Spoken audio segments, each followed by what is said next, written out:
महाराष्ट्रातील प्रत्येक स्पर्धा परीक्षा आणि नोकरीची माहिती आता तुमच्या व्हॉट्सअॅपवर मिळवा। लगेच खाली दिलेला नंबर योद्धा नावाने सेव्ह करा आणि व्हॉट्सअॅपवर मेसेज करा। शॅम्पूच्या पुड्या, बारक्या बारक्या पिलेटी, एवढाल कंगवे, पातळ पिलेटी, पातळ ते ट्रे, कुकाचे करंडे, बरोबर आहे काही? चहाच्या चाळण्या।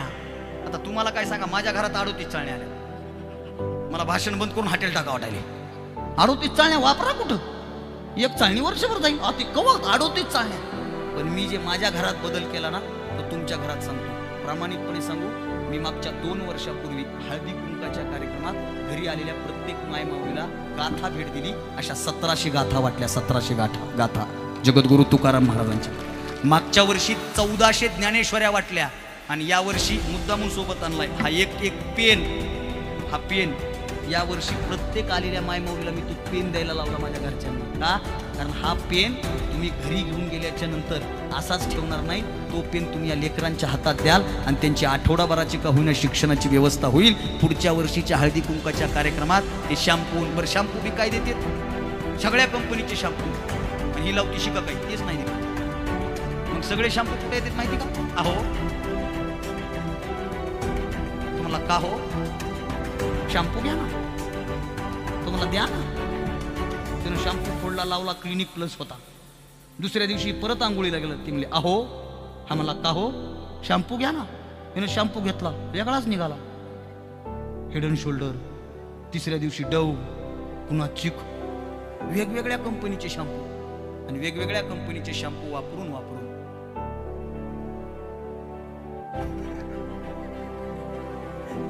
कळलं मला काय म्हणायचे। आई तुमचं लेकरू म्हणून सांगतो, पुढच्या वर्षीच्या हळदी कुंकाच्या कार्यक्रमामध्ये 5 रुपयाचा कंगवा, चहाची चाळणी आणि केस विचारणारा कंगवा देण्यापेक्षा ज्याच्यामुळे आयुष्याची चाळणी होणार नाही आणि आपला मेंदू स्वच्छ होईल ना, असं एखादं पुस्तक, 10 रुपयाचं रजिस्टर, 20 रुपयाचा पेन, 10 रुपयाची वही जर तुम्हाला एकमेकीला भेट देता आली ना तर ती द्या, कारण ही शिक्षणाची चळवळ गतिमान होईल। वर्तमानामध्ये त्याची जास्त गरज आहे साहेब, तो तुम्ही एक नियम पाळाल आशावाद व्यक्त करतो। साहेब जिजाऊंनी गावागावात बैठका घेतल्या आणि महिलांनी का आलं पाहिजे, महिलांनी कशामुळे शिवजयंतीमध्ये सहभागी झालं पाहिजे, त्याचं एकमेव कारण आहे, या जगाच्या पाठीवरचा पहिला राजा आहे त्या राजानं स्त्रियांचा सन्मान कसा करावा हे जगाला दाखवून दिलं। पहिला राजा आहे स्त्रियांचा सन्मान करणारा। म्हणून लक्षात ठेवा, मासाहेब जिजाऊंना छत्रपती शिवरायांचा सगळ्यात जास्त अभिमान होता। आणि का अभिमान होता माहितीये? जिजाऊंना एका गोष्टीमुळे शिवरायांचा सगळ्यात जास्त अभिमान होता की माझा मुलगा सगळ्या स्त्रियांचा माझ्यासारखाच आदर करतो। ह्या एका गोष्टीमुळे जिजाऊंना छत्रपती शिवरायांचा सगळ्यात मोठा अभिमान होता। स्त्रियांचा सन्मान म्हणजे शिवचरित्र। माफ करा मला, वर्तमानामधली परिस्थिती तशी आहे का तुम्ही विचार करा। मुंबईमधल्या शाळेमध्ये शिकणाऱ्या अल्पवयीन मुलीवर बलात्कार होतो, अल्पवयीन मुलीवर, आणि तिचा बलात्कार झाला आणि त्या अक्षय शिंदे नावाच्या त्या नराधामाचा एन्काउंटर झाला ना एन्काउंटर। त्याच्यावरून राजकारण पेटलं महाराष्ट्रात। मला एक जण म्हणला याच्याकडे तुम्ही कसं पाहता? मी म्हणलं मी एकाच दृष्टिकोनातून पाहतो की त्यानं जर बलात्कार केला असेल आणि त्याचा जर एन्काउंटर झाला असेल तर ते 100% बरोबर असतं, चूक झालंच नाही का? सोडा आणखीन मोकळं सांगू, 2-4 वर्षापूर्वी हैदराबादमध्ये एका पोरीवर बलात्कार झाला। प्रियंका रेड्डी नाव होतं त्या पोरीचं, सोशल मीडियावर व्हायरल झाला ती पोस्ट सगळी। बलात्कार झाला हैदराबादमध्ये आणि आम्ही इथं निषेध केला। निषेध कुठं? इथं मोबाईलमध्ये निषेध, कॅन्डल मार्च, निषेध। आणि हैदराबाद पोलिसांनी 14 तासाच्या आत बलात्काराला बेड्या ठोकल्या, आणि बेड्या नाही ठोकल्या, केस ठोकले नाही। बातमी वाऱ्यासारखी व्हायरल झाली। हैदराबादची बातमी महाराष्ट्रात आली, महाराष्ट्रातली बातमी नाशिक जिल्ह्यात आली, नाशिक जिल्ह्यात निफाड तालुक्यात आली, आणि निफाड तालुक्यातल्या आपल्या गावात आली, आणि आपल्या गावातल्या पोरानं व्हॉट्सअपला स्टेटस ठेवलं। काय स्टेटस होतं? हैदराबाद पोलिसांचे काळजातून अभिनंदन, कारण बलात्काराचा एन्काउंटरच केला पाहिजे ही तुमची माझी काळजाची आग आहे ना। लिहून घ्या, या जगातलं बलात्काराचं पहिलं एन्काउंटर छत्रपती शिवाजी महाराजांनी केलंय। हे छत्रपती शिवरायांच्या जीवनाचं वेगळेपण आहे, सगळ्यांना माहिती आहे। मासाहेब जिजाऊ स्वराज्याचा विस्तार करत फिरतायत आणि खेड शिवापूर भागामध्ये जिजाऊ थांबलेले आहेत। तेव्हा रांजा नावाच्या गावामध्ये घडलेली घटना सगळ्यांना पाठायचं आहे, मला त्याचा इथं विस्तार करत बसायची गरज नाही। रांजा नावाच्या गावातल्या पाटलानं वतनदारानं पोरीवर बलात्कार केलेली घटना इतिहासातली सगळ्यात मोठी घटना आहे आणि पहिली घटना आहे। आणि त्याला कुणीतरी सांगितलं की जिजाऊ आपल्या परिसरात आलेले आहेत आणि त्यांचा मुलगा आता इथं राज्य उभं करणार आहे। शिवचरित्रातला आणखीन एक वेगळे पण सांगतो, शिवाजी महाराजांनी स्वराज्याचं तोरण मानलं, सगळीकडे शिवाजी महाराजांचं नाव गेलं, दुश्मनांनी शिवाजी महाराजांचं नाव ऐकलं ना तेव्हा ते म्हणले आपल्याला आता सिरियस घ्यावं लागेल, कारण आपला इथला कुणीतरी दुश्मन येतोय, इथला कुणीतरी राज्य निर्माण करतोय. पण दुर्दैव सांगू का महाराष्ट्राचं, आपलेच लोक म्हणत होते नसते होत, कुणी उठायचं स्वराज्य करायचं काय सोपं आहे का? कोण म्हणत होते? आपलेच म्हणत होते. शिवाजी महाराजांबद्दल आपलेच प्रश्न निर्माण करत होते. आणि हा अनादी अनंत काळापासूनचा नियम आहे साहेब. म्हणून ते डायलॉग हाणतात बघा, ट्रकवर लिहिलेलं असतं आपलेच गद्दार. गुगल हे ते ट्रॅक्टरवालं ते ट्रकवालं सगळ्यात मोठं हुशार असते ती. त्याचे डायलॉग ऐकूनच मी हुशार झालो जास्त. आपलेच गद्दार, हमें तो शबास आपनोने लुटा. हे अनादी अनंत काळापासून चालू आहे.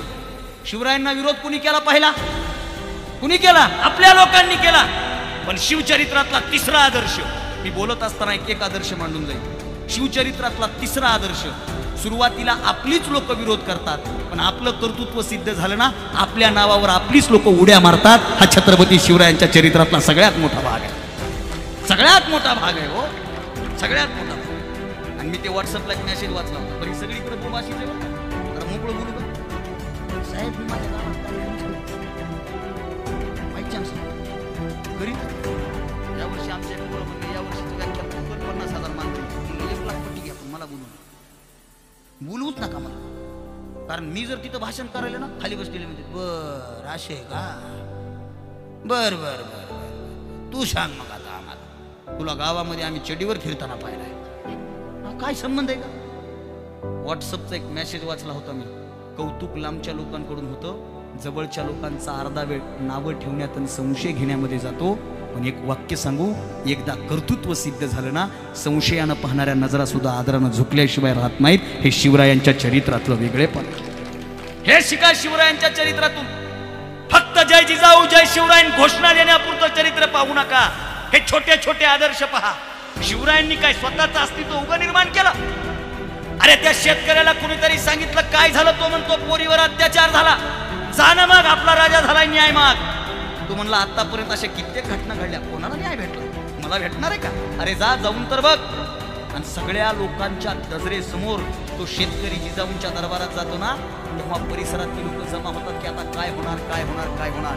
छत्रपती शिवरायांना निरोप मिळतो, छत्रपती शिवराय दरबारात हजर होतात आणि माँसाहेब जिजाऊ छत्रपती शिवरायांना सांगतात, शिवबा तुम्ही किल्ले कमी जिंका हरकत नाही, तुम्ही लढाया कमी लढा हरकत नाही, तुम्ही दुश्मनांच्या मनामध्ये स्वतःची दहशत निर्माण करा नाही करा हरकत नाही, तुम्ही लढाया कमी जिंकल्या काय, लढाया कमी लढल्या काय, किल्ले कमी जिंकले काय, किल्ले कमी बांधले काय, याच्याशी काहीही घेणं देणं नाही. पण जोपर्यंत महाराष्ट्राच्या मातीमध्ये शिवबा नावाच्या राजाचं राज्य आहे, तोपर्यंत कुठल्याच मायमाऊलीच्या इज्जतीला धक्का लागला नाही पाहिजे. हा विचार माँसाहेब जिजाऊंनी शिवरायांच्या मनात पेरला. म्हणून छत्रपती शिवरायांनी स्त्रियांचा आदर केला, स्त्रियांचा आदर केला. आताची काय परिस्थिती आहे साहेब? वपू काळे नावाचे लेखक आहेत, तुम्हाला सगळ्यांना माहिती आहे. आणि वपू काळेंनी एक फार गोष्ट सुंदर लिहिली. ते म्हणतात 80 वर्षाची म्हातारी न्यायालयाच्या कठड्यावर उभी होती. 80 वर्षाची म्हातारी न्यायालयाच्या कठड्यावर उभी होती. पत्रकारानं प्रश्न विचारला, आजीबाई न्यायालयात कस काय? आणि म्हातारीनं उत्तर दिलं, वयाच्या 16व्या वर्षी बलात्कार झालता साहेब, आज त्याचा निकाल आहे. अरे वयाच्या 16व्या वर्षी झालेल्या बलात्काराचा निकाल लागायला वयाची 80 यावी वाटते. आणि राजाच्या त्या वतनदाराचा न्याय निवाडा छत्रपती शिवाजी महाराजांनी जाग्यावर केला, जाग्यावर. अरे येसाजी कंकाला पाठवून दिलं वाड्यात त्याला वतनदाराला बोलवायला. वतनदार मदिरा पिऊन व्यस्त अवस्थेमध्ये पडलेला आहे, धुंदीत आहे. आणि त्याला सांगितलं जातं तुला शिवाजी राजानं बोलवलंय. आणि तो वतनदार म्हणतो कोण शिवाजी राजा? आम्ही शिवाजी राजाला विजाला मानित नाही. आमचा राजा आमचा बादशाह एक अली आदिल शहा, आम्ही त्याचे वतनदार आहेत, हा मुलूक आमचा आहे. आणि आम्हाला बोलवणारा कोण? येसाजीला राग येतो, तलवार निघते, परंतु राजआज्ञा नाही म्हणून तलवार पुन्हा मॅन केली जाते. त्याच्या मुसक्या बांधल्या जातात आणि मुसक्या बांधून दरबारात उभं केलं जातं. छत्रपती शिवराय त्याच्याकडून फक्त केलेला गुन्हा वधवून घेतात. आणि मगरूर अवस्थेमध्ये मदिरा प्राशन केलेला धुंद अवस्थेतला तो वतनदार म्हणतो हो केला बलात्कार. त्यात नवन काय? अरे स्त्री म्हणजे भोगदासी आहे, तिचा भोग घेतलाच पाहिजे. आतापर्यंत कित्येक स्त्रियांचा भोग घेतला, आमच्याबद्दल कुणी बोललं नाही. आणि हा बोलणारा कोण? फक्त गुन्हा कबूल केला. आणि छत्रपती शिवरायांनी त्याचे हातपाय कलम केले, डोळे फोडले, त्याला तुरुंगामध्ये डांबून ठेवलं. पहिला न्याय निवाडा आहे, पहिला न्याय निवाडा. बलात्काराचा आणि अत्याचार करणाऱ्याचा जाग्यावर फैसला झाला, जाग्यावर. ह्याच्यातलं पुन्हा वेगळे पण सांगू का? शिवाजी महाराजांनी त्याला मारलं नाही, हातपाय कलम केले. आणि पुन्हा एक मावळा म्हणतो, ओ राज, अहो हातपाय कलम करण्यापेक्षा मुंडकं उडवायचं की. आणि शिवाजी राजे म्हणले, नाही, अख्ख्या जगाला कळलं पाहिजे की शिवाजी राजाच्या दरबारात माय माऊलीकडे